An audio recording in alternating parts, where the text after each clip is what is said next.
What's going on, guys? It's Troydan here, and today we're going to be watching some NBA players who were caught cheating. Cheaters in the NBA? No way. Well, Tony Parker, it's probably a different kind of cheating. I can't think of too many players that have been caught cheating. No, I take that back. Turkoglu.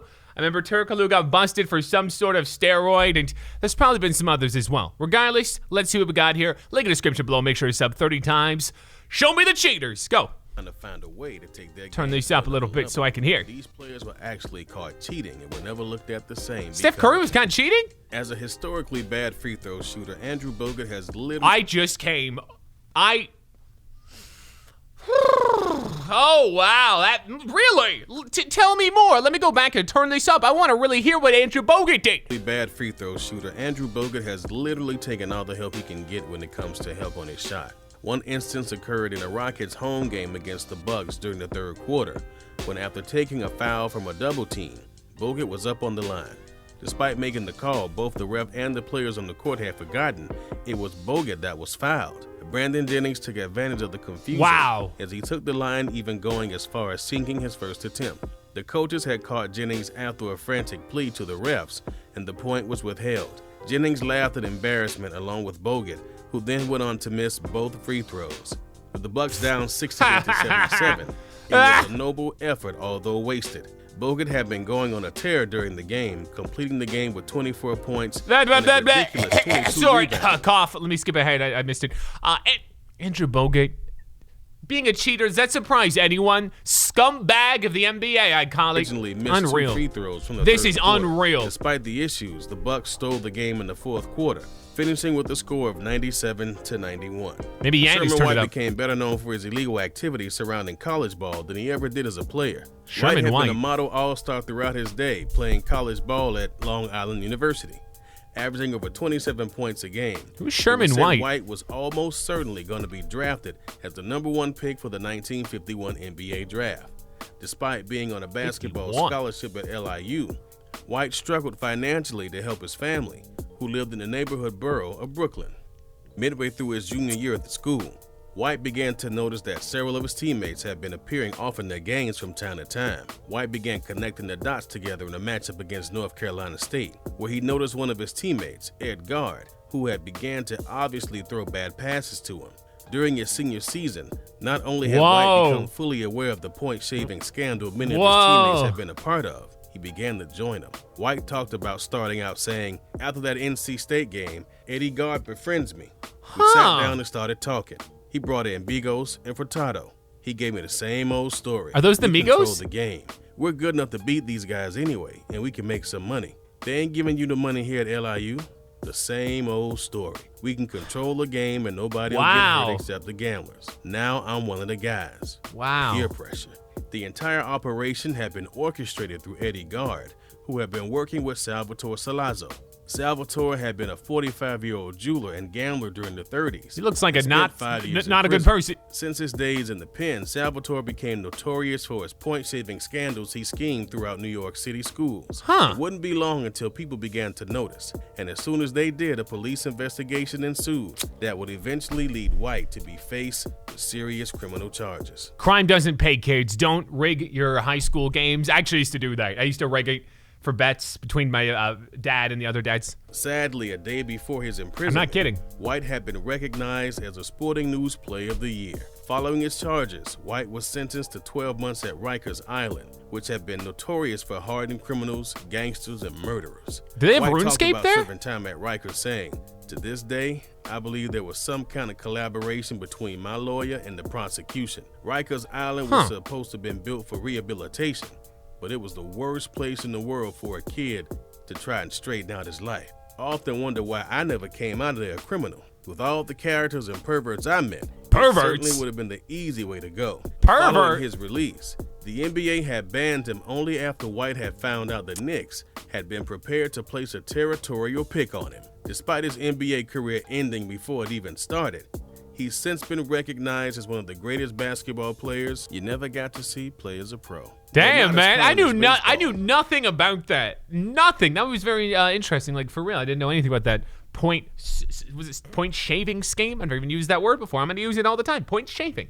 Cheating in basketball is a practice used by donkey. some players in inventive ways. It shouldn't be all that surprising that Draymond Green will be one of the most known for entering the opposing team's huddle for some intel. In a playoff matchup against the New Orleans Pelicans during the 2017-18 season, Draymond bent down into the timeout huddle next to Coach Alvin Gentry. Too bad for There's Draymond, a lot of players who did had this. only been in the middle of discussing their team's upcoming free throws. With the Warriors taking the game, Draymond was talking about joining the huddle, saying, "It wasn't really a huddle. They were shooting free throws. Somebody tapped me on my back. I took off running. I thought they were going to put Anthony Davis on the Pelicans? Then Josh said, hey, you got to get out the huddle. I was like, this ain't no huddle. I'm just standing over here like they were standing over here. So it was fun. I saw the play and I was like, yeah, that's pretty good. When asked about it, the head coach of the Pelicans responded, should that have surprised me? No. It didn't surprise me. As the first overall pick of the 1995 draft, remember Rondo used to do that a lot. He'd get in the huddles. Considered the cream of the crop. His draft class boasted the presence of Kevin Garnett, who had been selected 5th. Dude, look at young KG. Who went in 4th, and Jerry Stackhouse, who had come 3rd. All Jerry of which went on to Stackhouse. lead successful long careers, in contrast to Smith. Smith had by no means been a bust, as during the better part of the first 2.5 years of his career with the Golden State Warriors, he performed at expectations. However, a mid-season trade to the 76ers led to an almost unrecognizable Smith, who experienced a large dip in performance. That's tough. Nevertheless, the prognosis for Smith's young career in the NBA had been far from fatal. Many chalked it up to just a bad season. By the conclusion of the 1997-98 season, Smith's agent, who had also been Kevin Garnett's of the Timberwolves, had engineered a secret contract with the Wolves. What? On paper, Smith would be signing on to 3 one-year contracts that had valued him at less than $2 million apiece. The move shocked analysts, who noted Smith had signed almost suspiciously below market value. The unofficial portion of the agreement guaranteed Smith a 7-year, $86 million contract had he finished out his 3rd year. By the 99-2000 season, Smith, as well as Garnett's agent, had left his firm to pursue his own. His resignation had led to a legal battle for his clients, which later revealed confidential contract agreements Smith had been signing with.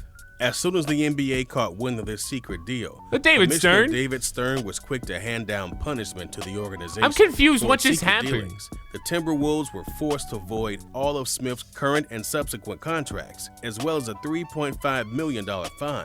As if that hadn't been enough, Stern doubled down by forcing team owner Glenn Taylor to leave his position temporarily, along with general manager Kevin McHale, who went on unpaid leave. Finally, the Wolves were stripped of their next 5 years' first picks that had been counting on during the rebuilding efforts. Though the scandal was largely forgotten, it directly set forth the events that kept the Wolves from being a powerful playoff contender for the next few seasons. I'm kind of confused. Went on what to finish happened? a largely forgettable career that peaked long before he even had been considered a veteran in the league.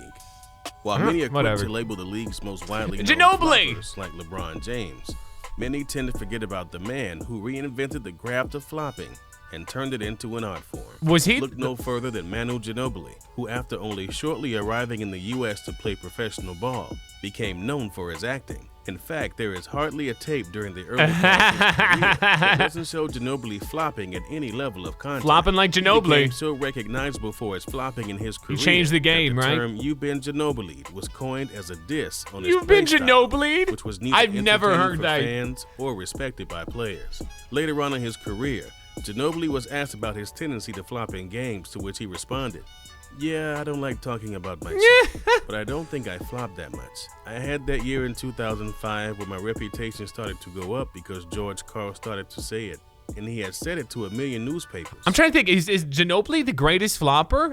I think of some other people. There's a lot of floppers now, like James Harding. I had the long hair. There's a lot of floppers in the league. The young kids are getting good at it too. The last 10 years, maybe 8. I don't think Ginobili could flop in a league like today. I think he'd get out flopped. But I used to attack the rim constantly. The game's changed. I was What? 200 pounds, and I was going against guys who were 280, whether it was Shaq or guys like that. I was taking a lot of hits, but if I was, I don't do it consciously. Donald Sterling was no stranger to controversy. Not this bag of... When public I was trying to find a good word. Well, Well, there back goes in the days my before the monetization. NBA's lottery picks, Sterling would make his then San Diego Clippers team lose big Are on in the certain chat for seasons, racist. so that come draft night, he would have a 50% chance of getting the first pick under the pre-1985 draft rules. At the time, Sterling had been a rookie owner of the team and had already been on the league's radar after stating his intent to remove the Clippers from San Diego to Los Angeles without league approval. However, just months prior to that scandal, which resulted in a league lawsuit, Sterling had mistakenly openly admitted that he would be on board with the prospect of tanking the 1982-83 season in order to draft an impact player like Ralph Sampson. Evidently, He the was comments open about made it? for a fairly dramaless investigation, which resulted in a $10,000 fine levied against Wait, Sterling. is it not allowed to be open about tanking the season? Because it's pretty damn obvious for some teams nowadays. Or just not allowed to actually say it, but you can still do it? I'm confused on that While one. that might not seem like much, it had been the most an owner up to that point had been fined for. Between his cheating scandal and lawsuit that followed just a few months afterwards, Sterling relinquished direct control of the Clippers in 1983 to Alan Rothberg. Draymond Green hadn't been the only warrior to try listening No! You are... There's... No, not Steph Curry. There's no way that our Steph Curry would cheat. into a team huddle. There's just a no- season later, and Steph Curry thought he'd give the strategy a try. He's During just a Christmas fun-loving matchup guy against that the likes to Lakers in shoot. the 2018-19 season, Steph moved in on a private huddle between point guard Rajon Rondo and Lonzo Ball. You did what? Oh! They were discussing what would assume to be some private strategy. We'll never find out what exactly the two had been talking about, as Curry was never pressed on the move in an interview. However, To be honest, Curry was probably just saying, hey, man, you next. You the next to me. That's probably what he said. Curry is a great player, and he recognizes greatness when he sees it. I given the respect reaction Curry. of Curry after he left the huddle, it very well may have been just a joke. Although fans have theorized that the move had been done as a reaction to the strange beef Curry and Lonzo have. They had it didn't beef? come from a dirty play or an off-court What? beef, but instead because of Lonzo's dad, LeVar. LeVar had once stated that a then college-aged Lonzo would mop the floor with Curry since his son was just too fast. Is he wrong? Is he wrong? If you've enjoyed this video, Oh, then geez, we're it's sure over. Players that got hacked. I want to see that one. NBA players caught cheating. I thought we'd see a little more steroid usage, but it seems to be a different kind of cheating. But I did not know about a lot of these, especially Andrew Bogut. What a joke. Let me know what you think, guys. And if you got a video like for me to watch or react to, you can tweet me at Troydan under the hashtag TroydanReacts. Thank you for watching, and kids, stay out of trouble.